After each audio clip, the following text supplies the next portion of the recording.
Yra nekertami, čia yra seniausias pasodintas Lietuvoje ir jis dabar norima tiesiog dabar mokslininkai stebi, kaip jisai auga, kiek jis gali dar pasiekti, sukaupti medienos ir taip toliau. Nes nėra daugiau, mes esame čia yra seniausiai. Visi kiti, kitoje pasimatot irgi maumedžių yra, bet jie yra jau žymiai jaunesni. Dar reikia laiko, kol kažkas medis, tai ne javų laukas, jis auga gana ilgai.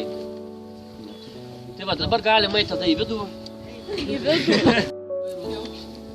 Maišelį padėti, tai ką jie reiškia, irgi čia mokslininkai daro tyrimus, kai jeigu kankorėžiai krenta, jie juos tiesiog gaudo kankorėžius. Ne.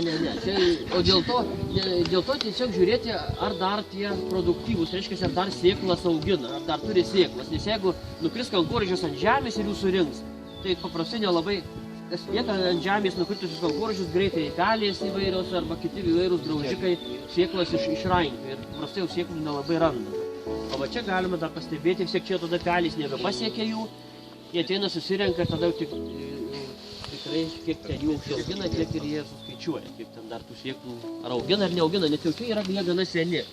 170 metų suvirš. Antroje vietoje tai yra 45 metrai eglės. Šitą. Trečias pagal aukštumą yra pušis, paprastoji pušis arba Scots pine, 42 metrų. O paskui visi kiti medžiai, jau lapuočiai medžiai žymiai žemesni, 35, tik tai metrai ar 22. Tu kur įrašinėjai? Bet jau daug mažesni. Tu gi įrašinėjai, nereikia.